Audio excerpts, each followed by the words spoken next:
नमो नमः। नमः संस्कृताय। आज हम पुनः अभिज्ञान शाकुंतलम के अध्ययन के क्रम में उपस्थित हुए हैं। अभी तक हमने अभिज्ञान शाकुंतलम के कुल 110 वाक्यों का अध्ययन कर लिया है, जिसमें हमने कुल 18 श्लोकों का भी अध्ययन किया है। पिछली कक्षा में हमने देखा था कि इस चतुर्थ अंक के नाटक का अध्ययन करते समय हमने देखा कि इसमें कण्व ऋषि शकुंतला को कुछ अपने पति के घर जाने पर कुछ शिक्षा देते हैं, कुछ बताते हैं कि आप पति के घर जाइएगा तो किस प्रकार का आचरण करिएगा, कैसा व्यवहार करिएगा।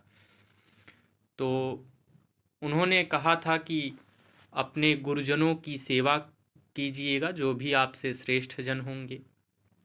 अपनी सपत्नियों के साथ, यानी राजा की जो अन्य पत्नियां हैं उनके साथ मित्रता का व्यवहार करिएगा।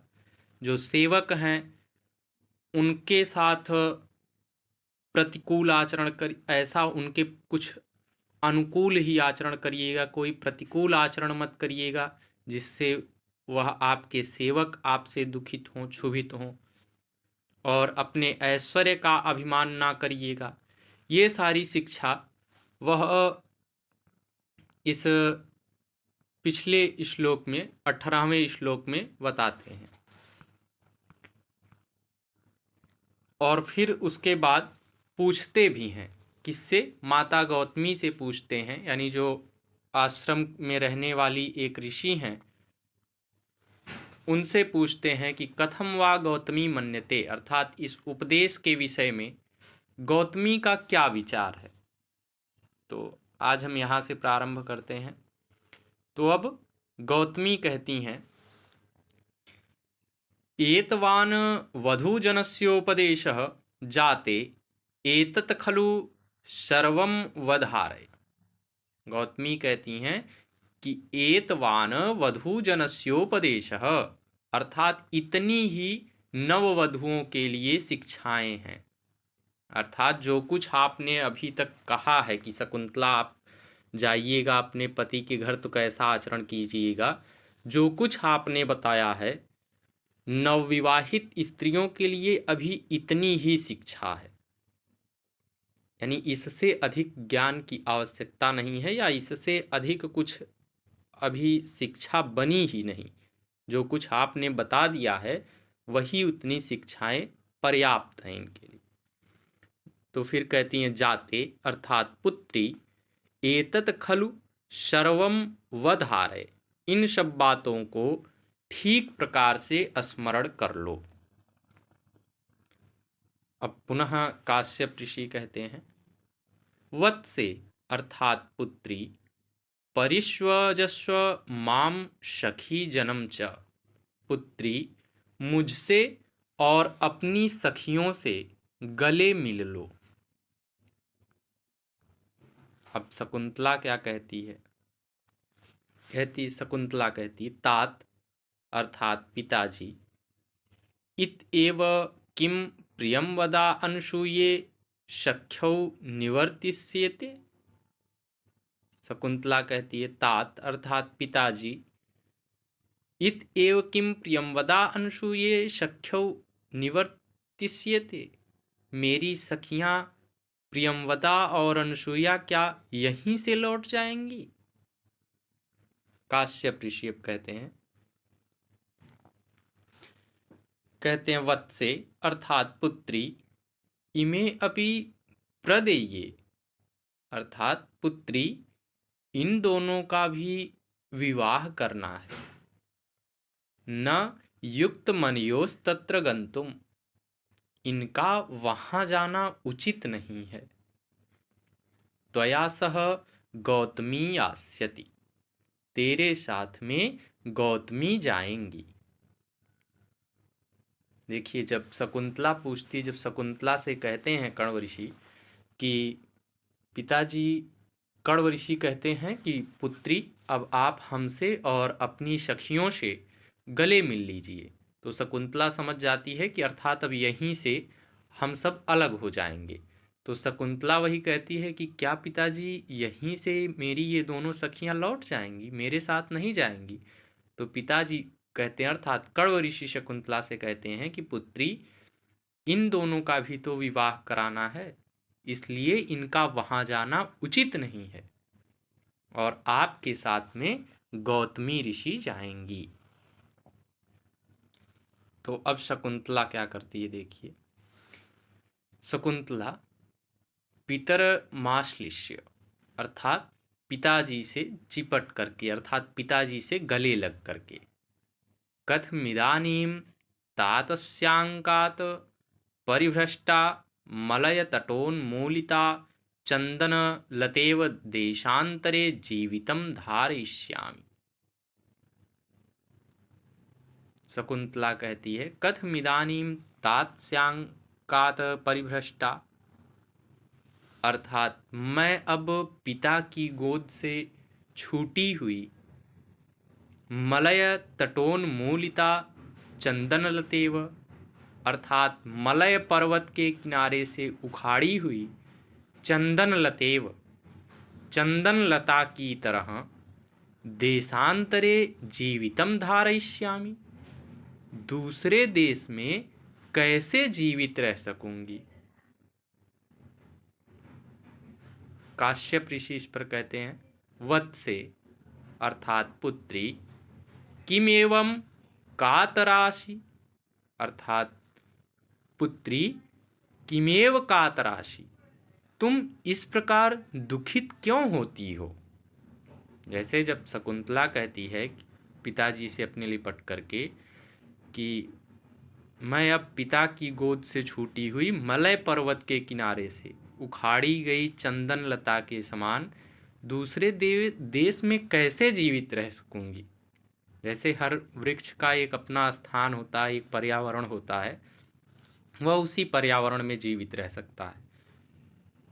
तो जैसे चंदन लता जो है वह मलय पर्वत के ही रह सकती है, यानी चंदन का वृक्ष उसी तरफ ज़्यादा पलता है, बड़ा होता। तो ऐसे ही वह शकुंतला कहती है मैं इस आश्रम को छोड़ करके वहाँ जीवित कैसे रहूँगी। तो अब पुनः काश्यप ऋषि कहते हैं कि पुत्री किमेव कातराशि अर्थात तुम इस प्रकार दुखित क्यों होती हो। तो अब कण्व ऋषि यह श्लोक बोलते हैं। यह हरिणी छंद में है और हरिणी छंद और मंदाक्रांता छंद यह दोनों समान चलते हैं। बस मंदाक्रांता में पहले 4 पर फिर 6 पर तब 7 पर यति होती है और हरिणी छंद में पहले 6 पर फिर 4 तब 7 पर यति होती है। तो हम इसको देखते हैं। अभिजनवतो भर्तुः श्लाघये स्थिता गृहिणी पदे विभव गुरुभिः कृत्यैस्तस्य प्रतिक्षणमाकुला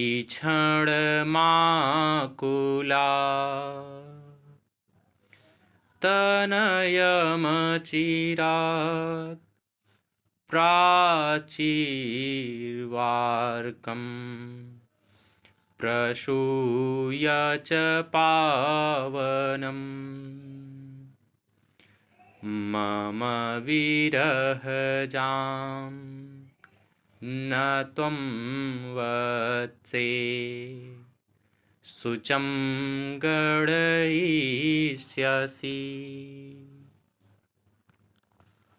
इसका अन्वय है वत्से त्वं अभिजनवतः भर्तुः श्लाघे गृहिणीपदे स्थिता तस्य विभवगुरुभिः कृत्यैः प्रतिक्षणम् आकुला अचिरात् प्राची इव अर्कं पावनं तनयं प्रसूय च मम विरहजां शुचं न गणयिष्यसि। इसका शाब्दिक अर्थ है अभिजनवतः अर्थात महाकुलीन, श्लाघे अर्थात प्रशंसनीय, गृहिणी पदे अर्थात गृहस्वामिनी के पद पर, विभव गुरु भी अर्थात ऐश्वर्य के कारण महत्वपूर्ण, कृत्यैः अर्थात कार्यों से, आकुला अर्थात व्यस्त, अचिरात अर्थात शीघ्र, प्राची अर्थात पूर्व दिशा, पावनम अर्थात पवित्र करने वाले, अर्कम अर्थात सूर्य को, तनयम पुत्र को, प्रसूय अर्थात उत्पन्न करके, विरहजाम अर्थात वियोग से उत्पन्न, शुचम शोक को, गणयिष्यसि अर्थात गिनोगी अथवा अनुभव करोगी। पुनः एक बार श्लोक को देखते हैं। अभिजनवतो भर्तुः श्लाघे, स्थिता गृहिणी पदे, विभव गुरुभिः कृत्यैस्तस्य, प्रतिक्षणमाकुला,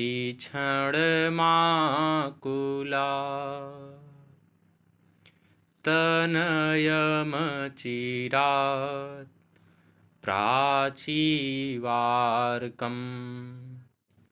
प्रसूय च पावनम्, मम विरहजां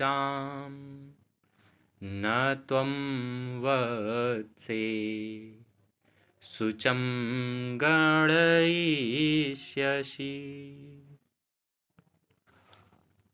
अर्थात अब कण्व ऋषि शकुंतला को समझाते हैं। क्या कहते हैं? कहते हैं कि पुत्री, तुम महाकुलीन पति के प्रशंसनीय गृह स्वामिनी अर्थात महारानी पद पर अधिष्ठित होकर ऐश्वर्य के कारण महत्वपूर्ण कार्यों में प्रतिक्षण व्यस्त होकर और शीघ्र ही पूर्व दिशा जिस प्रकार से पवित्र सूर्य को जन्म देती है, उसी प्रकार पवित्र चक्रवर्ती पुत्र को जन्म देकर मेरे वियोग के दुख को भूल जाओगी।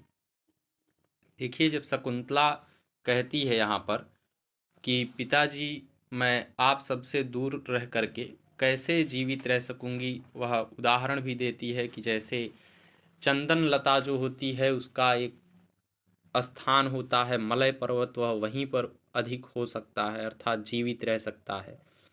तो ऐसे ही शकुंतला कहती है कि मैं दूसरे देश में कैसे जीवित रहूंगी, क्योंकि मैं तो आप ही लोगों के साथ में रही हूं, तो मैं अन्य किसी स्थान पर जीवित नहीं रह सकती हूं। तो फिर कण्व ऋषि अब समझाते हैं कि नहीं, ऐसा नहीं है, आप हम लोगों के भी दुख को भूल जाओगी। कब? जब आप गृहस्वामिनी पद पर सुशोभित हो जाओगी और जब आपको अत्यधिक ऐश्वर्य के कारण जब आप बहुत महत्वपूर्ण कार्यों में हमेशा व्यस्त रहने लगोगी और चक्रवर्ती पुत्र को जब आप जन्म दोगी, तो हम लोगों के दुख को भूल जाओगी। ऐसा कण्व ऋषि शकुंतला से कहते हैं। तो इसकी टिप्पणी में हम बताएंगे कि यह हरिणी छंद में लिखा गया है और इसमें उपमा अलंकार, समुच्चय अलंकार और काव्यलिंग अलंकार का प्रयोग है। तो जब अब इतना कण्व ऋषि कहते हैं तो शकुंतला क्या करती है? शकुंतला पितुः पादयोः पतति। शकुंतला पिता कण्व के पैरों पर गिर पड़ती है। तो अब काश्यप ऋषि पुनः कहते हैं, यदिच्छामि ते तदस्तु, मैं तेरे लिए जो चाहता हूँ वह पूर्ण हो। अर्थात मैं चाहता हूँ कि राजा दुष्यंत तुम्हें अपने सबसे प्रिय रानी के रूप में स्वीकार करें, तुम्हें चक्रवर्ती पुत्र की प्राप्ति हो, मैं यह सब चाहता हूँ। इसलिए यदिच्छामि ते तदस्तु, इसलिए मैं तेरे लिए जो चाहता हूँ वह पूर्ण हो। अब शकुंतला कहती है सख्या उपेत्य, अर्थात सखियों के पास पहुंचकर, हला द्वे अपि माम सममेव परिष्वजेथाम। शकुंतला कहती है कि हला द्वे अपि माम सममेव परिष्वजेथाम, कहती सखियों तुम दोनों एक साथ ही मुझसे गले मिलो। अब दोनों सखियां क्या करती हैं, कहती हैं तथा कृत्वा, वैसा करके, जैसा शकुंतला ने कहा वैसा करके, सखी सखी सखी यदि नाम स राजा प्रत्यभिज्ञान मंथरो भवेत ततस्मात् ततस्तस्मा इद मात्मना ध्येयांकित मंगलीयकम दर्शय। कहती सखी यदि वह राजा तुम्हें पहचानने से कुछ शिथिल हो तो उसके अपने नाम से अंकित यह अंगूठी उसको दिखा देना। अब यहाँ पर दोनों सखियां ही, चूंकि जो महर्षि दुर्वासा ऋषि के द्वारा श्राप मिला था उसके विषय में केवल प्रियंवदा और अनुसुईया यही दोनों जानती हैं, तो अब जब दोनों अंतिम बार शकुंतला के गले लगती हैं तो उनको यह भय तो है ही कि भाई राजा दुष्यंत पहचानेंगे नहीं। तो वह अपनी सखी से कहती है कि सखी अगर महाराज कुछ तुम्हें पहचानने में शिथिल हो जाए, थोड़ा हिचकिचाएं, तो यह जो उन्होंने अंगूठी अपने नाम से अंकित यह अंगूठी आपको दिया है, इसी अंगूठी को उन्हें आप दिखा देना। तो अब शकुंतला कहती है अनेन संदेहेन वामा कंपितास्मि, तुम्हारे इस संदेह से मैं घबरा गई हूँ। अब आप अपने किसी भी मित्र को, मान लीजिए आप कहीं पर जा रहे हैं और कोई व्यक्ति कहे कि वह आपको अगर ना पहचाने या ना कुछ करे तो आप ऐसा करिएगा, तो आपके मन में तुरंत शंका उत्पन्न हो जाएगी कि ऐसा क्यों, ये ऐसा क्यों कह रही है, चूंकि वह तो मेरा अंतरंग मित्र है, मैं उसको जानता हूँ, कुछ भी हो है जो भी उसका संबंध है आपसी, वह उस व्यक्ति को बहुत अच्छे से जानता है। तो लेकिन अगर कोई उससे इस प्रकार की बात कहेगा तो स्वाभाविक सी बात है कि उसका मन विचलित हो जाएगा, वह घबराएगा। तो उसी प्रकार से शकुंतला भी अनेन संदेहेन वामा कंपितास्मि, सखी तुम्हारे इस संदेह से मैं घबरा गई हूँ, तुम्हारे इस संदेह से मैं घबरा गई हूँ। तो अब दोनों सखियां कहती हैं माँ भैषी मत डरो, अति स्नेह पाप शंकी, अत्यधिक प्रेम पाप की आशंका करता है। देखिए अति तो सभी जगह पर वर्जित है, किसी भी चीज को अगर आप अत्यधिक करते हैं, बहुत अत्यधिक, तो वह सही नहीं है। तो इसलिए यहाँ पर यह सूक्ति कही गई है कि अति स्नेह पाप शंकी। यह पूछ लिया जाता है कि अति स्नेह पाप शंकी यह किसका कथन है, शकुंतला का, प्रियंवदा का, अनुसूया का, अथवा दोनों सखियों का। तो दोनों सखियों ने यह कहा है कि अति स्नेह पाप शंकी, अर्थात अत्यधिक प्रेम पाप की आशंका करता है, अनिष्ट की आशंका करता है। अब इतना जब होता है तो शारंग्र कहते हैं कि युगांतर मारूढ़ सविता त्वरताम त्रभवती, अर्थात सूर्य दूसरे पहर में चढ़ गया है, अर्थात दोपहर हो रहा है, त्वरताम तत्र भवति, त्वरताम त्रभवती, अर्थात आप शीघ्रता करें। शकुंतला से कहते हैं कि आप शीघ्रता करिए, क्योंकि सूर्य दूसरे पहर में चढ़ गया, अर्थात दोपहर हो रहा है। तो अब शकुंतला क्या करती है,